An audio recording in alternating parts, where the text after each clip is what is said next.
Hey everyone, Wolf Lord Rho here. Today, we're discussing the unknown grudge of Rogal Dorn and Lion L. Johnson, with the Lion's abandoning of Inwit, the home of Rogal Dorn. A general spoiler warning to begin here, as I am going to be discussing events from the Horus Heresy, so you have been warned. But with that said, let's waste no time and just jump straight in. Okay, so rivalries and disagreements amongst the Primarchs was certainly not uncommon. Indeed, they were unspokenly allowed by the Emperor to further the Primarchs' efforts in the Crusade. And for all the friendships the Primarchs fostered, there was easily a grudge or two to match. Even the most loved Sanguinius and Horus were not eternally liked. Mortarion no fan of the Angel, and Vulcan not keen on Lupercal, for example. Yet for all the ups and downs of the sibling rivalries, respect was a one constant. That for all the vastly different personalities and distastes, the respect for what each Primarch could do was there. And there were few Primarchs more respected than Rogal Dorn and Lion L. Johnson. Both renowned as masters of warfare and highly touted strategic minds, which perhaps makes it a little surprising that from everything we've seen, the two didn't appear to be overly fond of each other. Or maybe it shouldn't be, considering L. Johnson's renowned aloofness and Rogal's dour, gruff nature. We saw an early meeting between the two within Rogal Dorn's Primarch novel The Emperor's Crusader, where the two clashed in opinion on the best way to navigate and conduct a joint campaign around the Eye of Terror, alongside Fulgrim and Horus Lupercal.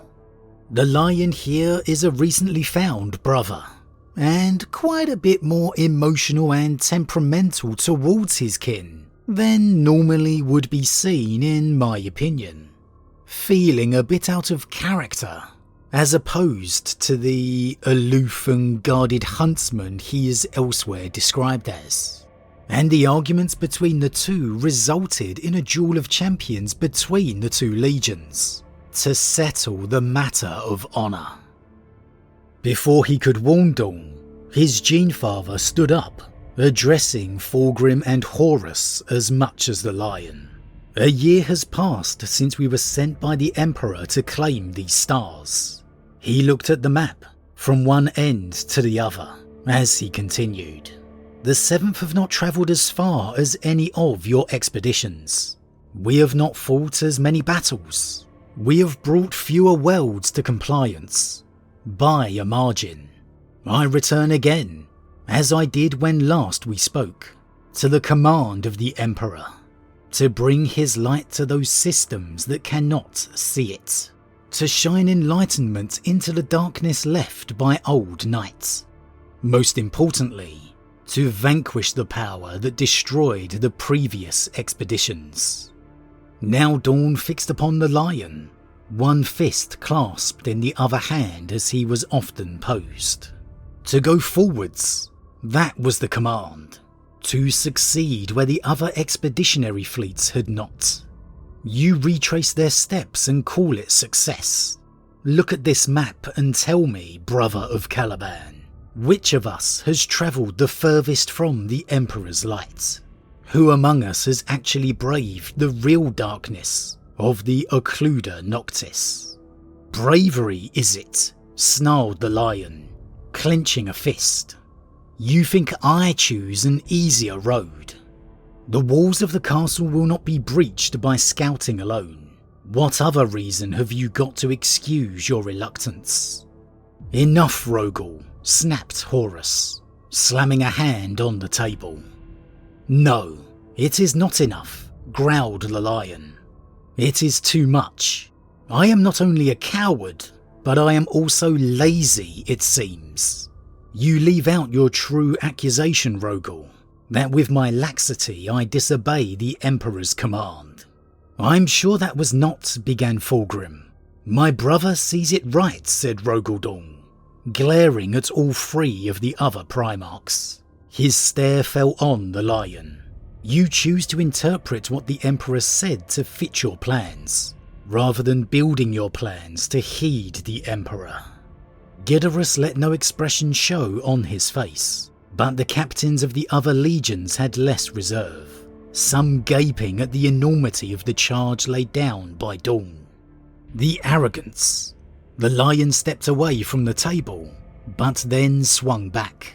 No, I will not accept this without response. There is only one way to determine which of us is in the right. Now, with the Lion feeling his honour is besmirched and a brother had dared question his duty to their father, I personally find it very hard, if not impossible, to imagine that he'd call for a duel of champions and not simply draw his own sword right then and there. And so, like I said, the Lion did feel a little out of character in this story for me. But it ended with a duel in which the Dark Angels won, forcing Rogal to apologise to him.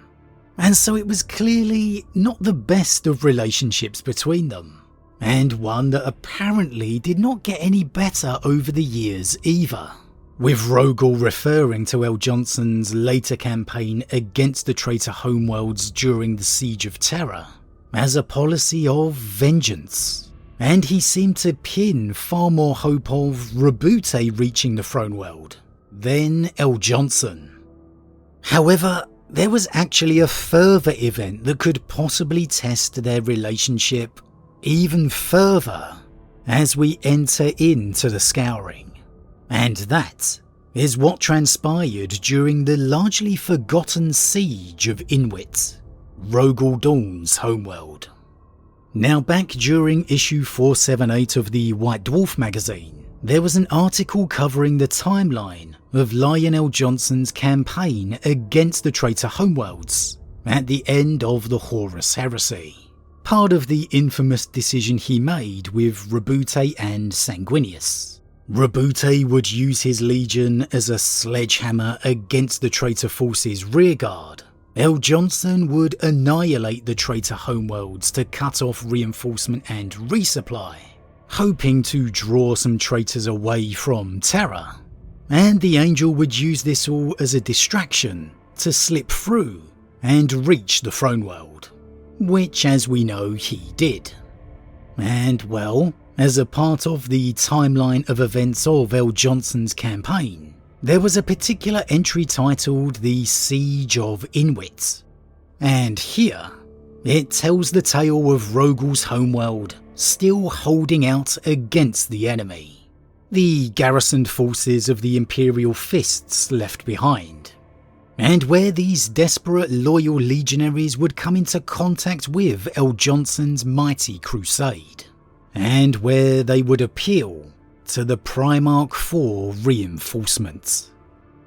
Hungry for the strategic prize that Rogal Dorn's homeworld represented, and the industrial wealth of its surrounding empire, a vast traitor fleet, led by elements of the 3rd Legion, Emperor's Children, and roving forces allied to the War Master, attacks the worlds of the Inwit cluster. Each piecemeal assault is repelled by the garrison of the 7th Legion, the Imperial Fists, and the Loyalist auxiliary forces stationed in the system, who are in turn forced to fall back from their forward positions in clashes of growing intensity. Eventually, the Loyalists are forced to retreat to Inwit, where they are besieged by the numerically superior traitor fleets. The Imperial Fists lose dozens of warships in desperate attempts to break the blockade and seek reinforcement.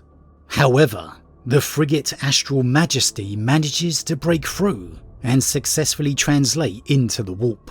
The heavily damaged warship of the 7th Legion is forced to exit the warp near the system of Amaranthine in the galactic south, where by chance alone, it encounters a scout element of the First Legion, the Dark Angels.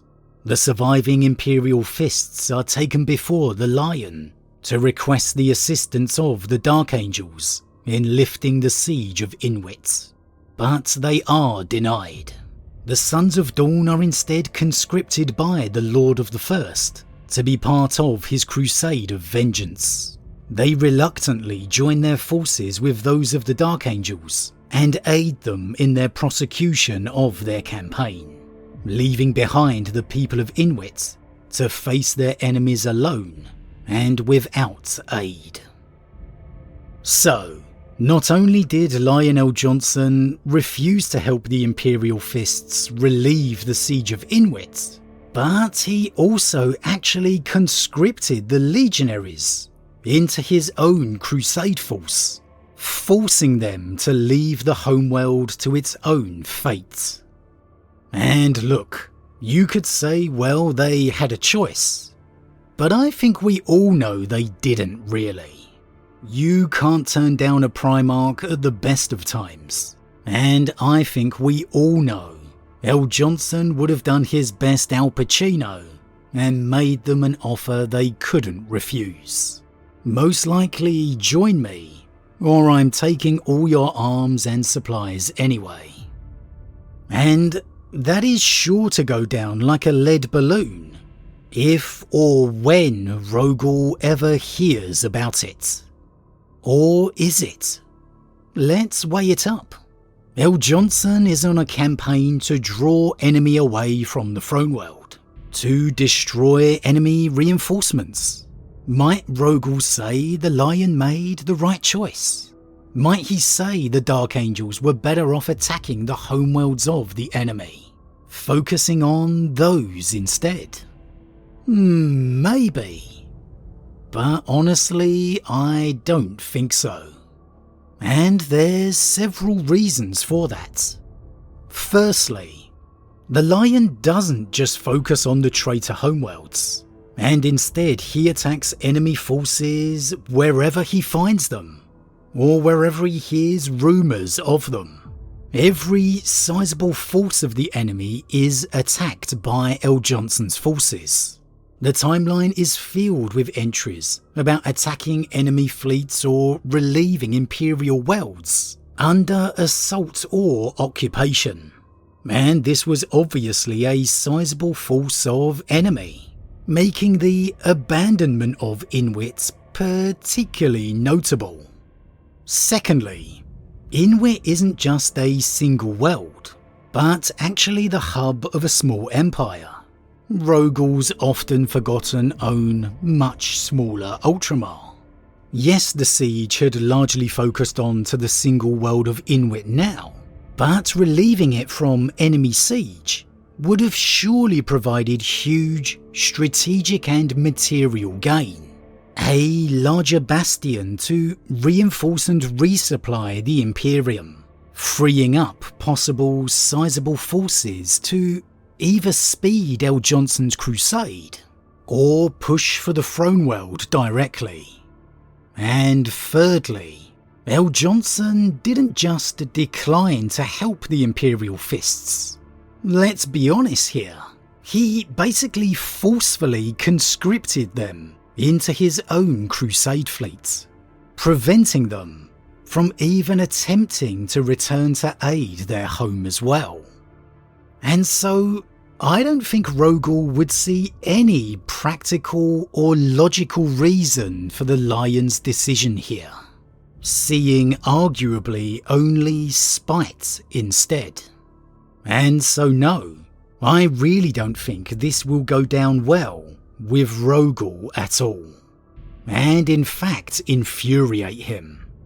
The knowledge that not only was L. Johnson not trying to get to Terra to help their father, but he also then abandoned a loyal serving hub of the Imperium, which could have provided strategic and material gain.